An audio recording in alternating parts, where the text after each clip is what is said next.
ነጃት ሚዲያ ደሪቦስ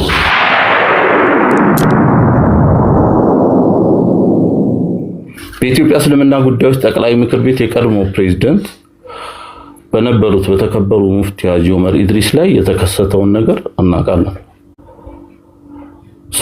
ሙፍቲ ዑመር ኢድሪስ ላይ ምንድን ነበር የተደረገው? የሴራ ቲዮሪ ነው ወይስ ሴራ ነው የሚለው በመረጃ በማስረጃ ለማሳየት ሞክራለሁ ከዚህ በኋላ እንደ አንድ ምሳሌ ስለሚታይ ማለት ነው። ስልታዊ በሆነ መንገድ ስማቸውን ለማጠልሸት ከስልጣን ለማውረድ የተከናወነ ተጨባጭ ሴራ ነበረ፣ ኮንስፓይሬሲ ነበር። እኔ ባለኝ መረጃ ማለት ነው። አሁን በማሳያችሁ መረጃ በእሳቸው ላይ የተሰሩ ዋና ዋና የሴራዎች ደግሞ እነዚህ ናቸው። አንደኛው የእውቅና ነፈጋና የተቋም ሽባነት ሴራ ነበረ። የእውቅና ነፈጋና የተቋም ሽባነት፣ ተቋሙ አንፋክሽናል እንዲሆን ይደረግ ነበር። ሙፍቲ ሀጂ ዑመር ኢድሪስ በመጅሊሱ መሪነት በነበሩበት ወቅት በተቋሙ ውስጥ የነበሩ የተወሰኑ ቡድኖችን የእሳቸው ትዕዛዝ ላለመቀበል መዋቅራቸውን እገዳ ለማድረግ የተቀነባበረ ሴራ ሰርተዋል። በተጨባጭ ከስር እነዚህ ሴራዎች ነበሩ። ሙፍቲ የሚፈርሟቸው ደብዳቤዎች በታችኛው መዋቅር ተቀባይነት እንዳይኖራቸው ማድረግና መጅሊሱ ማህተም ለግል ጥቅማቸው ለሚፈልጉ ቡድኖች አሳልፎ መስጠት ነበረ፣ ለራሳቸው ማለት ነው። አንዳንድ ማህተሞችን ለግል ጥቅማቸው አውሉ ነበር፣ ምክትላቸው ይባላል። ኤኒዌይስ አንተክስ ግን እዛ ላይ ይጠቀሙ ነበር።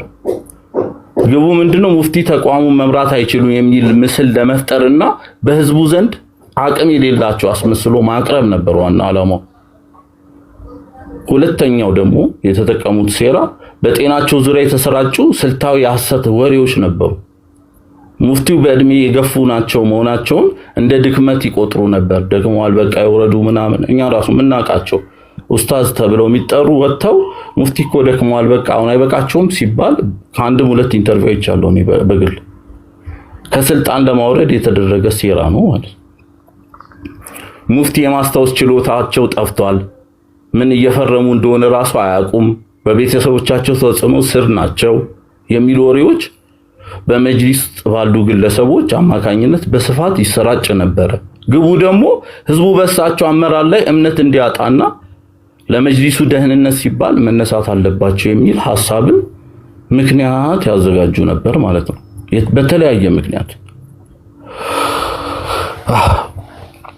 ሶስተኛው የመፈንቅለ መጅሊስ ሙከራ ነበር። የመጋቢት 2014 ሴራ ተብሎ ይጠራል ይሄኛው። ይህ በግልጽ የታየና የተቀነባበረ ሴራ እንደነበር ብዙዎቻችን እናስታውሳለን። ስለዛ ዕውቀቱ ያለን ብቻ ሳይሆን ዕውቀቱ የሌለን ወይ ሲነገር ሰምተናል ማለት ነው። ይህ በግልጽ የታየ የተቀነባበረ ሴራ ነበር። ሙፍቲ በሌሉበት ወይም ዕውቅና ባልሰጡት ሁኔታ የተወሰነ የጠቅላይ ምክር ቤቱ አባላት ስብሰባ ጠርተው እሳቸው ከኃላፊነት አንስተናል ብለው መግለጫ እንዲሰጡ ተደርጎ ነበር። መግለጫ አውጥተው ነበር አይደል? እንደምናስታውሰው። ግቡ ደግሞ ሙፍቲን በክብር ከመሸኘት ይልቅ በውርደት ያው እነሱ በሚያስቡት ማለት ነው እንዲነሱ በውርደት እንዲነሱ በማድረግ መጅሊሱን ለተወሰኑ ቡድኖች ጥቅም ዝግጁ ማድረግ ነው። አሁን የምናየው ሁሉ ችግር የተፈጠረው አንዱ በዚህ ምክንያት ነው። አራተኛው በብሔርና በጎጥ የመከፋፈል ሴራ ነበረ በግልጽ። ሙፍቲ ሀጂ ዑመር ሙፍቲ ማለት ነው ሁሉንም ሙስሊሞች በእኩል የሚያዩ ለዲኔ ብቻ የሚሉ የሚቆሙ አልነበሩም አይደል? እንደሚታወቀው እና ለዲኔ ብቻ ብለው የሚቆሙ አሉ። ቢሆንም በዙሪያቸው የነበሩ ተቃዋሚዎች ግን የብሔር ካርድ ይጠቀሙ ነበር፣ ተጠቅመዋልም ዴፊኒትሊ ማለት ነው።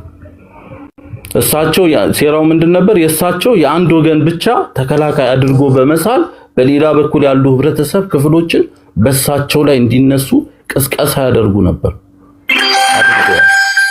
የእሳቸው ህጋዊና ሃይማኖታዊ ተቀባይነትን በማጥበብ ለጥቃት ተጋላጭ ማድረግ ነው። ለብቻ ተነጥለው እንዲታዩ ማድረግ ማለት ነው።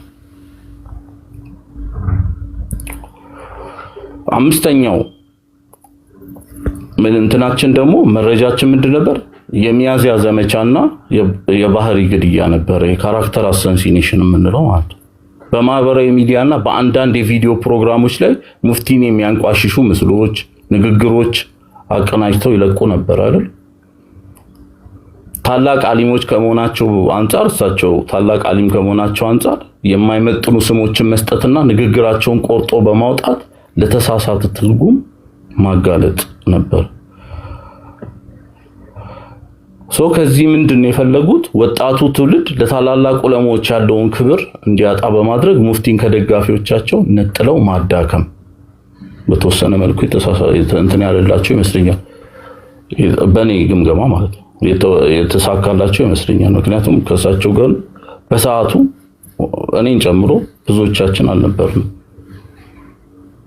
ማለት በተግባር በተጨባጭ ማለት ነው። በአጠቃላይ ሙፍቲ ሐጂ ዑመር ኢድሪስ ላይ የተደረጉ ሴራዎች በሙሉ የሚያሳዩት የአንድን ጠንካራና ገለልተኛ ሃይማኖት መሪ ለፖለቲካዊ ወይም ለቡድን ፍላጎት አልመች ሲል እንዴት በተቀናጀ መንገድ ተቋማዊና ስነ ልቦናዊ ጥቃት እንደሚፈጸም ማሳያ አድርጌ እንደ ምሳሌነት ይሄን አምጥቻለሁ ማለት ነው።